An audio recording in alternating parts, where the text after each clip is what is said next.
Assalamualaikum warahmatullahi wabarakatuh. Halo semua, kembali lagi ke podcast saya, podcast Maulida Rizkina. Perkenalkan, nama saya Maulida Rizkina. Saya mahasiswi IAIN Langsa, jurusan Pendidikan Bahasa Inggris di Fakultas Tarbiyah dan Ilmu Keguruan, semester 8. Kali ini saya akan membahas tentang belajar online di masa pandemi COVID-19. Saya juga akan ditemani seseorang loh, salah satu siswi yang bersekolah di SMK Negeri 1 Karangbaru. Kita akan berbincang-bincang bagaimana belajar online di masa pandemi ini. Sebelum memasuki obrolan hangat, teman-teman harus tahu dulu nih, apa itu belajar online. Kalian boleh ngasih pendapat kalian ya, apa itu belajar online di kolom komentar. Menurut saya sendiri, belajar online adalah serangkaian pengalaman instruksional dengan menggunakan jaringan digital untuk berinteraksi. Mari kita mulai berbincang-bincang dengan salah satu siswi SMK Negeri 1 Karangbaru. Halo adik. Hai. Boleh nggak perkenalkan diri adik terlebih dahulu? Iya, boleh. Nama saya Nur Novita Sari. Saya murid SMK Negeri 1 Karangbaru. Saya kelas 11 ATPH. ATPH itu jurusan apa ya? ATPH itu agribisnis tanaman pangan hortikultura. Oh iya, menurut kamu itu apa itu belajar online? Menurut saya, belajar online itu belajar dari rumah menggunakan jaringan internet. Kalau kamu lebih suka belajar online atau offline, jelaskan alasannya.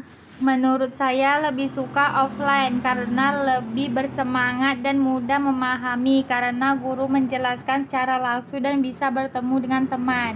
Sekarang ini belajarnya masih online atau offline? Terus itu materinya sama tidak antara online dan offline? Sekarang offline sudah, tapi masih online juga sekolahnya. Bersih pada shift 1 ada shift 2. Kalau anak shift 1 offline, shift 2 online, materinya sama. Oh begitu. Sekolahnya itu dari jam berapa sampai jam berapa ya? Dari jam 8 sampai jam 11 ada istirahat. Istirahat setelah jam kedua usai selama 10 menit. Berarti satu hari itu berapa jam pelajaran? Satu hari ada 4 jam pelajaran, hari Senin sampai hari Sabtu. Iya, selama online kemarin bagaimana proses belajarnya di rumah?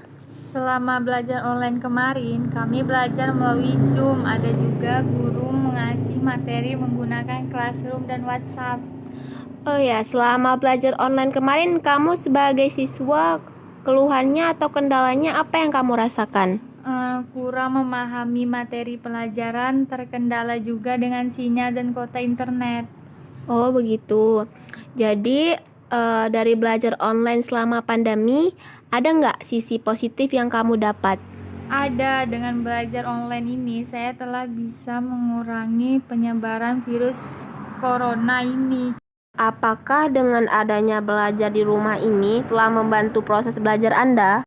Iya, sangat membantu. Dengan adanya program belajar online, saya tetap bisa belajar di rumah dan dapat materi dan ilmu dari guru saya walaupun dalam situasi pandemi. Tidak bisa bertatap muka langsung, saya bisa belajar di rumah. Terus bagaimana dengan orang tua kamu? Apakah orang tua kamu pernah terlibat dalam proses belajar di rumah dan seperti apa belajar di rumah tersebut sehingga orang tua kamu pun turut terlibat dalam proses belajar tersebut? Tidak pernah, tetapi orang tua saya selalu memantau saya saat proses belajar online berlangsung dan orang tua saya terlibat kuota internet saya. Lalu seperti apa dilema yang kamu sering hadapi saat belajar online di rumah? Tidak mengetahui materi pelajaran yang telah diberikan guru dan juga terlalu banyak tugas yang harus saya kerjakan di beberapa materi pelajaran. Baiklah, telah usai percakapan kita dengan salah satu siswa SMK Negeri 1 Karangbaru. Dalam percakapan tadi, saya dapat menarik kesimpulan bahwasanya belajar online memiliki kekurangan dan kelebihan. Ini adalah kelebihan dari sistem belajar online. Yang pertama, waktu belajar lebih singkat.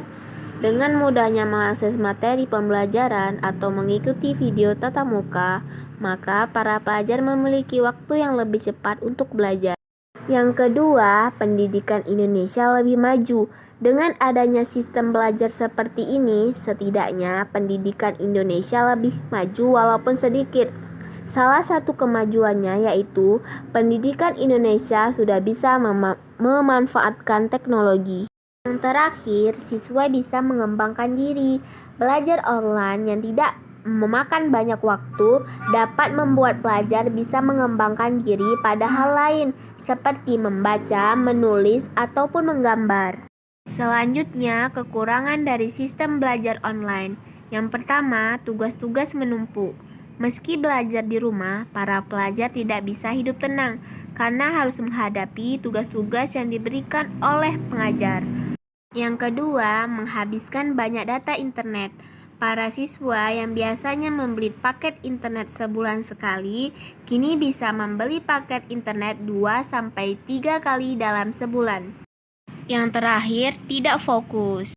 Banyak hal di rumah yang menarik perhatian kita, seperti misalnya alat musik, hewan peliharaan, dan mainan. Itu dia ya teman-teman, kelebihan dan kekurangan belajar online. Saya juga punya tips belajar online efektif saat pandemi COVID-19 loh. Yang pertama, temukan ruang belajar yang tenang dan nyaman di rumah. Yang kedua, siapkan alat tulis dan buku yang kamu butuhkan selama proses belajar. Yang ketiga, pastikan jaringan internet tidak ada gangguan sehingga fokus belajar tidak terganggu. Yang keempat, buatlah jadwal belajar sendiri selama di rumah. Yang kelima, siapkan air putih dan buah-buahan untuk menemanimu belajar. Hindari cemilan yang tidak sehat ya. Yang terakhir, giat belajar, sehingga ketika masa pandemi telah usai, kemampuan dan pengetahuan dapat terisi penuh. Sekian dulu nih, semoga informasi tentang belajar online bermanfaat bagi kalian semua ya. Assalamualaikum warahmatullahi wabarakatuh.